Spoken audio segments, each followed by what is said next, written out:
Hi everyone and welcome back to the channel. Grab a drink and get comfy. This week we're talking sea beast. Imagine sailing a narrow blue corridor where the water snarls, the rocks bite and the wind lies to you. There's no GPS, there's no engine, only oars, canvas and stories. For ancient Greek sailors, the safest map was not on papyrus, it lived in the monsters. Take the Strait of Messina between Italy and Sicily. It looks simple on a map because it is only a pinch in the coastline. The sea there has moods, currents collide, vortices open like throats, waves bend in strange directions and then snap back. The Greeks turned those dangers into faces and names, so no one would forget. On one cliff stands Scylla, in the water below waits Charybdis. Between them lies a choice no captain wanted to make. Scylla is the nightmare that hunts from above. Picture a sheer rock with a cave like a dark eye. Ships pass close because the current pushes them that way. Suddenly she strikes. In the oldest stories, Scylla does not chase you across the sea, she waits. She reaches from the cliff, she snatches sailors, and she's gone before you can shout a name. She's less a dragon and more a metaphor with teeth. Think of jagged headlands and invisible ledges. Think of the fatal mistake of hugging the rocks for safety. Later poets gave her a tragic origin with potions, jealousy and change. The working sailor kept a simpler rule. If you pass too close, you pay in lives. Charybdis across the strait is the sea breathing the wrong way. The water draws down as if the ocean itself is swallowing, then it heaves all of it back up in a violent belch. Sailors said this happened on a rhythm like the tide was a monster's heartbeat. Today we would talk about standing waves and tidal rips. They told it another way. Charybdis gulps the sea and then throws it up. Do not be in her mouth when it happens.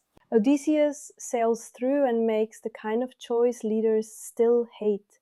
Lose a few men to Scylla by steering wide of the whirlpool, or risk everyone by drifting over Charybdis. It is not only a dramatic scene, it is a teaching tool. Sometimes you cannot avoid danger, you minimize it. This is the true sense of the phrase between a rock and a hard place. The rock has fangs, the hard place is a living drain. Let us clear up one famous confusion. Sirens are not mermaids.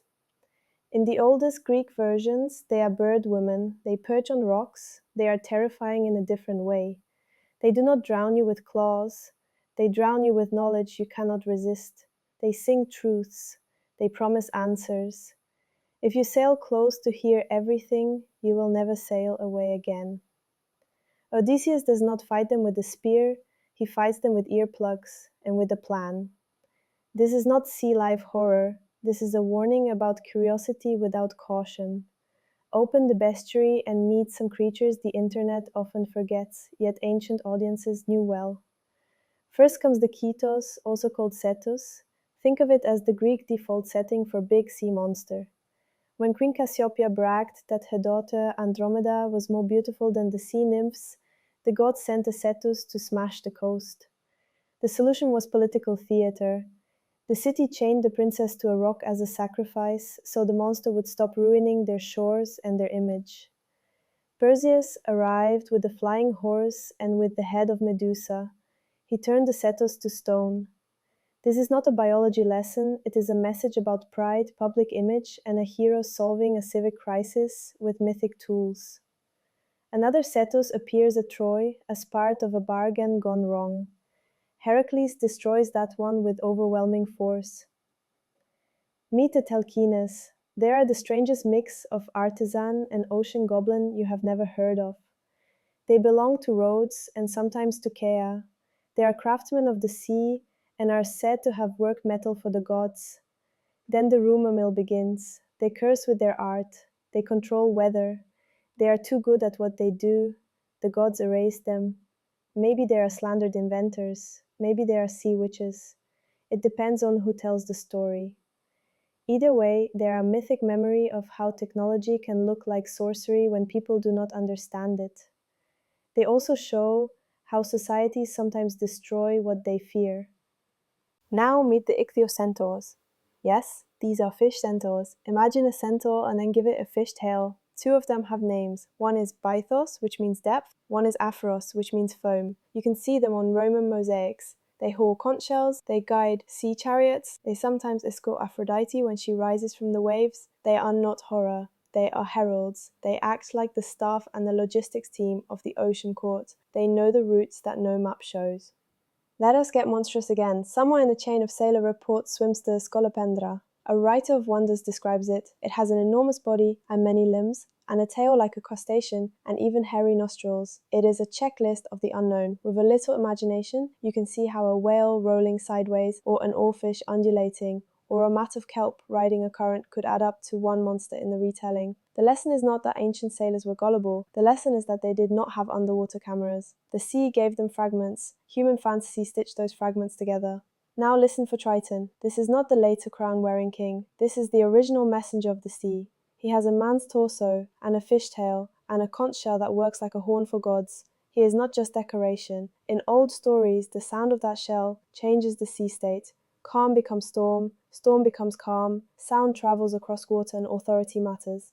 Every port needs a herald, every ocean needs a voice. There is even a story from Tanagra. The town claimed that it once kept a Triton corpse preserved in salt. It was a museum of wonders exhibit. Was it a real specimen? Was it a stitched hoax? Was it a local legend that hardened into civic pride? The point is not the final answer, the point is the behavior. Humans love proof.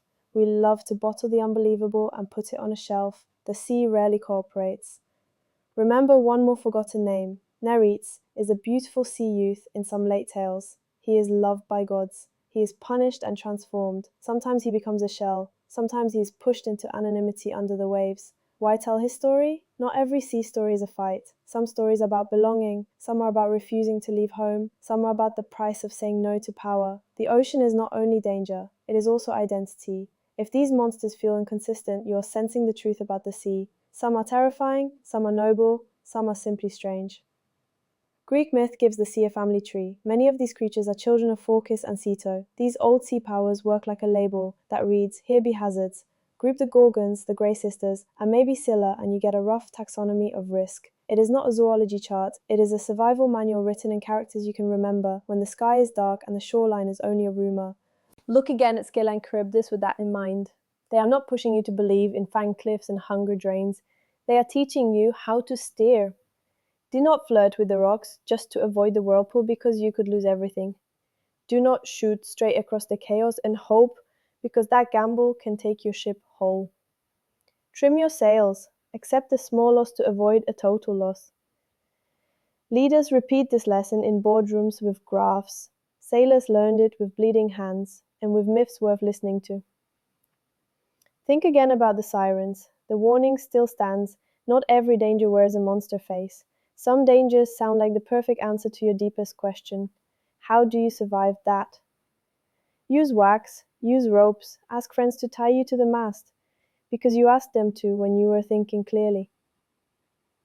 This is sea lore that also works as life advice. Build systems that protect you from your own worst impulses. Even the stories about the Cetus carry a signal under the spectacle. When a coastal city blames a monster for its problems, that is politics. The solution arrives in armor. The hero slays the threat and resets the order. The sea does not care about your treaties or your drama. It cares about wind current and depth. So the myths do two jobs at once. They flatter the city with a savior. They remind the sailor to respect the tide table. The Telchines remind us that innovation often has a public relations problem. New tools feel dangerous. New weather on a once calm sea is easy to blame on a strange neighbor with shiny metal. The ichthyocentaurs remind us that travel needs guides who know the back doors of the world. The Scolopendra warns us that a flash of the unknown is a poor photograph on which to base a conclusion. Triton teaches that clear authority announced loudly can organize chaos. Neretes whispers that the ocean is a love that does not always translate on land. Strip away the paint and you find the truth that the title promises. Greek sea monsters are often the sea explained. They are the best safety manual a world without instruments could make. They are memorable, portable, and emotionally sticky. You might forget a diagram of a tidal race. You will not forget a giant mouth that swallows the ocean 3 times a day. You might overlook a warning about undercut cliffs. You will not forget a predator carved into the rock that takes 6 men at once.